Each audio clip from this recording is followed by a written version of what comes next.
గురుభ్యో నమ. శ్రీ మహాగణాధిపతి నమ. శ్రీ సరస్వతి నమ. భక్తులారా, వాల్మీకి మహర్షి రచించిన శ్రీమద్ రామాయణం సత్సంగంలో భాగంగా యథాతథంగా చెప్పుకున్నాం. ఇందులో భాగంగా నేటి వరకు మనం బాల, అయోధ్య, అరణ్య, కిష్కింద, సుందరకాండలు పూర్తి చేసి 60వ యుద్ధకాండలో 40 సర్గలు పూర్తి చేసి 41వ సర్గలోని 72వ శ్లోకం వరకు చెప్పుకున్నాం. ఈ రోజున 73వ శ్లోకం నుండి కొనసాగించే ముందు వాల్మీకి మహర్షిని ప్రార్థన చేసుకుందాం. కూజంతం రామ రామేతి మధురం మధురాక్షరం ఆరుహ్య కవితా శాఖాం వందే వాల్మీకి కోకిలం. समर्थ सद्गुरु साईनाथ महाराज की जय. गुरुदेव दत्त.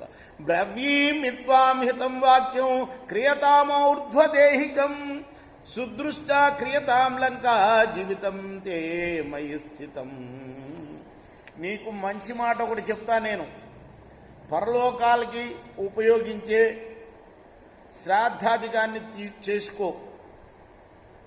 లంకను చివరిసారిగా బాగా ఒకసారి చూసుకో. నీ ప్రాణాలు నా చేతిలో ఉన్నవి అన్న సంగతి తెలుసుకో. అంగద రాయబారం చదువుకున్నాం మనం. అంగదుడికి చెప్పి పంపిస్తున్నాడు రాముడు. ఇచ్చుక్త సతుతారేయో రామేణ క్లిష్ట కర్మణ జగామాకాశమావిశ్య మూర్తిమా నివాభ్య. వాటి విధంగా ఆ తారేయుడికి అంటే తారకుమారుడైన అంగదుడికి చెప్పాడు రాముడు. అప్పుడు ఆయన అంగదుడు అగ్నిదేవుళ్లాగా ఆకాశంలో ప్రవేశించి వెళ్ళాడు. సోతిపత్య ముహూర్తేన శ్రీమాన్ రావణ మందిరము దదర్శాసీనమభ్యగ్రం రావణం సచివై సహా. క్షణకాలంలోనే చేరుకున్నాడు రావణుడి యొక్క మందిరాన్ని. మంత్రులతో కూర్చుని ఉన్నాడు రావణాసు. ఏమాత్రం భయం లేకుండా అతన్ని చూసి తతస్తస్యా విదూరేణ నిపత్య హరిపుంగవ దీప్తాగ్ని సదృశస్తి దీప్తాగ్ని సదృశస్తారంగద కనకాంగద. అంగద కనకాంగద. కనక అంగదములు కలవాడు అంటే బంగారు బాహువులు కలవాడు. ఆయన శ్రేష్ఠుడైన వానర శ్రేష్ఠుడైన అంగదుడు ఎట్లా ఉన్నాడు? మండుతున్న అగ్నిలాగా ఉన్నట్ట. దగ్గరికి వచ్చి నిలబడ్డాడు రావణుడి దగ్గరికి. వాళ్ళ బాబాయ్ అంతకుముందు ఇలానే చేశాడు, కానీ అది రామాజ్ఞ లేకుండా చేశాడు. ఇప్పుడు రామాజ్ఞతో వచ్చాడు అంగదుడు రాయబారాన్ని. తద్రామవచనం సర్వమన్యూనాధికముత్తమం సామాత్యం శ్రావయామాస నివేద్యాత్మానమాత్మన. తన గురించి వారికి తెలిపాడు అంగదుడు.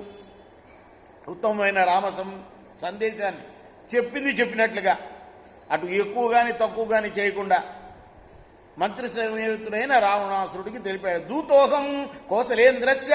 అయ్యా, నేను కోసలేంద్రుణ్ణి దూతను, కోసలేంద్రుడి యొక్క దూతను అంటే రాముడి దూతను నేను. దూతోహం కోసలేంద్రస్య రామస్య క్లిష్ట కర్మణ.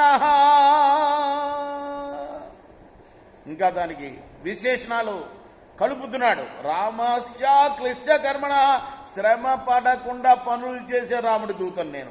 వాలిపుత్రో అంగదో నామ, వాలిపుత్రుణ్ణి నేను. అంగదుడు నా పేరు. ఎదితే స్తోత్రమాగత. నా గురించి నువ్వు వినే ఉండవచ్చు ఈ పాటికే. అహత్వం అంటే నేను. అహత్వాం రాఘవో రామ కౌసల్యానందవర్ధన నిస్మత్య ప్రతీజ్య పురుషో భవ.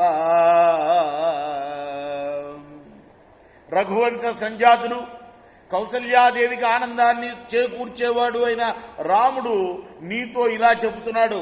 ఓ క్రూరుడా, నువ్వు బయటికి రా, యుద్ధం చేయి, నాతోటి పౌరుషాన్ని చూపు అంటున్నాడయ్యా. హంతాస్మిత్వాం సహామాత్యం సపుత్ర జ్ఞాతి బాంధవం నిరుద్విగ్నాస్త్రయో లోక భవిష్యంతి హతే త్వయి. నిన్ను, నీ అమాత్యుల్ని, నీ పుత్రుల్ని, జ్ఞాతుల్ని, బంధువుల్ని చంపివేస్తాను అని చెప్పమన్నాడు నీతోటి. నువ్వు మరణించిన తర్వాత ముల్లోకాల్లో భయం అనేది ఉండకుండా చేస్తాను అంటున్నాడు. నువ్వు మరణిస్తే ముల్లోకాలకి భయం ఉండకుండా పోతుంది అంటున్నాడు. దేవదానవేక్షానంగర్వోరగరక్షసాము శత్రుమధ్యో ధరిష్యామి త్వాం ఋషీనాంచ కంటకం. దేవదానవయక్ష గంధర్వ పురగ రాక్షసులకు శత్రువు, ఋషులకు బాధ కలిగించేవాడు అయిన నిన్ను ఇప్పుడు నశింపచేస్తాను అని నీతో చెప్పమన్నాడయ్యా. విభీషణస్య చైశ్వర్యం భవిష్యతి హతే త్వయి నచేత సత్కృత్య వైదేహిం ప్రణిపత్య ప్రదాస్యసి. నువ్వు నమస్కరించి సత్కారపూర్వకంగా సీతను గనక అప్పగించకపోతే నువ్వు చంపబడతావని చెప్పమన్నాడు. అప్పుడు నీ ఐశ్వర్యం విభీషణుడికి వెళ్ళిపోతుందని కూడా చెప్పమన్నాడు. ఇచ్చేవం పురుషం వాక్యం బ్రువాణే హరిపుంగవే అమర్ష వశమాపన్నో నిశాచరగణేశ్వర. ఇలా పరుషంగా మాట్లాడటంతో అంగదుడు తన మాటలు చెప్పలే, రాముడు చెప్పిన మాటలే ఉన్నట్టుగా చెప్పాడు. రావణుడు వెంటనే కోప పరవశుడయ్యాడు. తతః సరోషమాపన్న శశాస సచివాంస్తదా గృహ్యతామితి దుర్మేధ వజ్యతామితి చాసకృత్. వెంటనే వీడిని పట్టుకోండి, వీడిని చంపేసేయండి అని మంత్రులతో ఆజ్ఞాపించాడు. రావణస్య వచశ్రుత్వా దీపాగ్నిమివ తేజస జగృహస్థం తతో ఘోరాశ్చత్వారో రజనీచర. అప్పుడు రావణుని మాటలు విని నలుగురు రాక్షసులు అంగదుడిని పట్టుకున్నారు. గ్రాహయామాస తారయ్య స్వయమాత్మానమాత్మవాన్ బలం దర్శయితం వీరో యాతుధాన గణే తథా. అప్పుడు బుద్ధిమంతుడైన అంగదుడు ఆ రాక్షసుల సముదాయంలో తన యొక్క బలం ఏమిటో చూపడానికి ఆయన నిశ్చయించుకొని సతాన్ బాహుద్వయా సక్తానాదాయ పతగానివ ప్రాసాదం శైల సంకాశం ఉత్పపాతాంగతస్తదా. రాక్షసుల్ని ఎలా పక్షుల్లాగా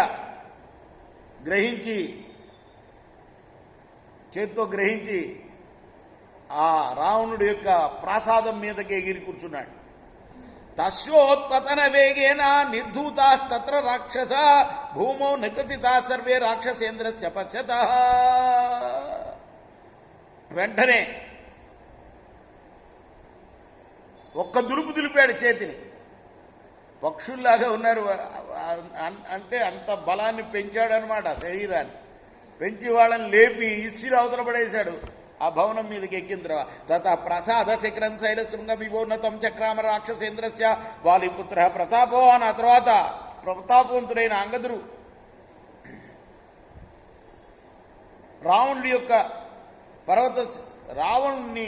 రావణుని పర్వత శిఖరంలాగా ఉన్నతమైన ప్రాసాదం అగ్రభాగం మీదకి ఎక్కాడు.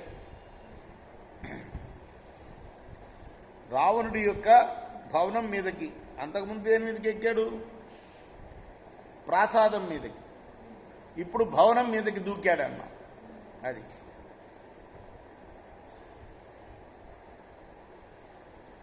అగ్రభాగానికి.